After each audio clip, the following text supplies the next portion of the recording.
আজকে কয়েকদিন ধরেই বাসায় গ্যাস নেই, যার জন্য বাইরের খাবারই খাওয়া হচ্ছে। আর বাইরের খাবার খেয়ে আমাদের অভ্যাস আছে, যেমন তোমরা অনেকে ভালো করেই জানো যে আমি বাসায় একদিন রান্না করলে বাইরের খাবার 2 দিন খাই।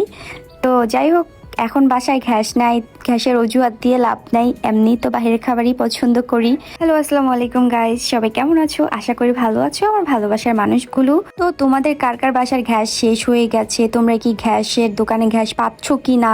তোমাদের বাসায় গ্যাস আনছো কি না অবশ্যই কমেন্ট করে জানাইও। আমাদের বাসায় তো গ্যাস আজকে কয়েকদিন ধরেই নাই, গ্যাস কোথাও পাওয়া যাচ্ছে না। গ্যাসের দোকানে গেলে বলতেছে গ্যাস নাই, এরকম বলতেছে, গ্যাস থাইকাও বলতেছে গ্যাস নাই। তো যাই হোক, চুলা নিয়ে আসবো, কারেন্টের চুলা, কোনো প্যারা নাই। তো যারা যারা গ্যাস যে বিক্রি করতেছে না ভাই, তাদের কপালে তো কয়দিন পরে দুঃখ আছে আমার মনে হচ্ছে। তার কারণ হচ্ছে, যেহেতু কারেন্টের চুলা আছে, আমরা যারা গ্যাস চালাই সব সময়, আমরা যদি কারেন্টের উপর নির্ভর হয়ে যাই, তারপরে দেখবা যে গ্যাসালায় খুবই প্যারার মধ্যে থাকবে। আমরা যদি কারেন্টের চুলায় সব সময় রান্না করি, তাই না? তো গ্যাস কেন বিক্রি করতেছেন আমি জানি না, গ্যাসের দাম বলে বেশি নাকি কম কি জানি শুনছিলাম। তো যাই হোক, এগুলো নিয়ে আমার প্যারা নাই, আমি সবসময় চিল মোডে থাকি। তো এই যে আমার একটার পর একটা পার্সেল আসতেছি, আমার জামাই হলো যে দোকানে বসে বসে আমার জন্য ফুড পান্ডায় শুধু খাবার পাঠাচ্ছে। আর আমি এই যে দেখো পার্সেল কতগুলো আসছে। আমার বোন এখানে বসে বসে ফোন টিপতেছে, ওর অনেক ক্ষুধা লাগছে ঘুম থেকে। আমরা এই সন্ধ্যার টাইমে উঠলাম, সারাদিন ঘুমাইছি।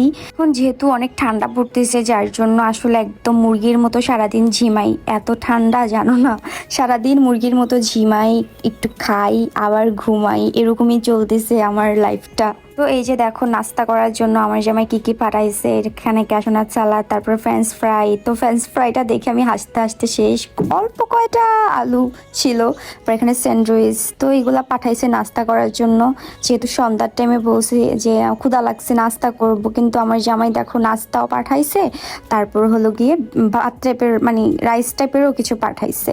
তো যাই হোক, দেখে তো একদম দিল খুশ হো গায়া। তার কারণ হচ্ছে ভাই, যেই ক্ষুধা লাগছে পারি না এখন সব খেয়ে ফেলি, কিন্তু লাস্টে দেওয়া ভাই কিছুই খেতে পারি নাই। আমি জাস্ট চাউমিনটা খেয়েই শেষ আমার পেট ভরে গেছে। আমার একটা অভ্যাস আছে, সেটা হলো গিয়ে পেটের খিদা থেকে না চোখের খিদা বেশি। মানে আমার চোখের সামনে অনেক অনেক খাবার রাখতে হবে, তারপর আমার পেট ভরবে, কিন্তু খেয়ে পেট ভরবে না। এই অভ্যাসটা খুবই বাজে, বলো আমার মতো এই অভ্যাসটা কার কার আছে অবশ্যই কমেন্ট করে জানাইও, যে চোখের খিদা বেশি, মানে চোখের সামনে অনেক কিছু থাকতে হবে।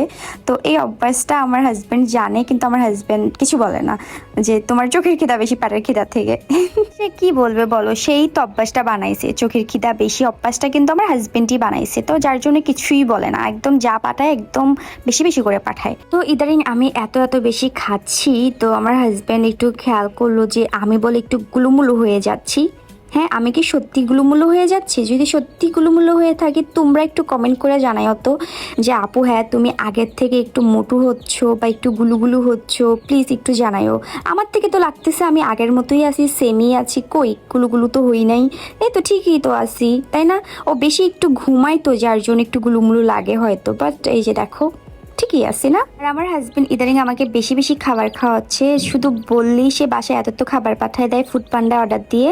তো যাই হোক, এই দেখো আমাদের ড্রয়িং রুম। তো এক পাশে বেড দিয়েছি, আর এক পাশে সোফা, মানে আরো সুন্দর করে সাজাবো। তো তোমাদেরকে অবশ্যই রুম ট্যুর দিব। তো এই যে আমার হাজবেন্ডকে আমি খেতে দিলাম, তারপরে আমরা সুন্দর করে খাওয়া দাওয়া শেষ করে এখন আমরা হলো যে মুভি দেখবো।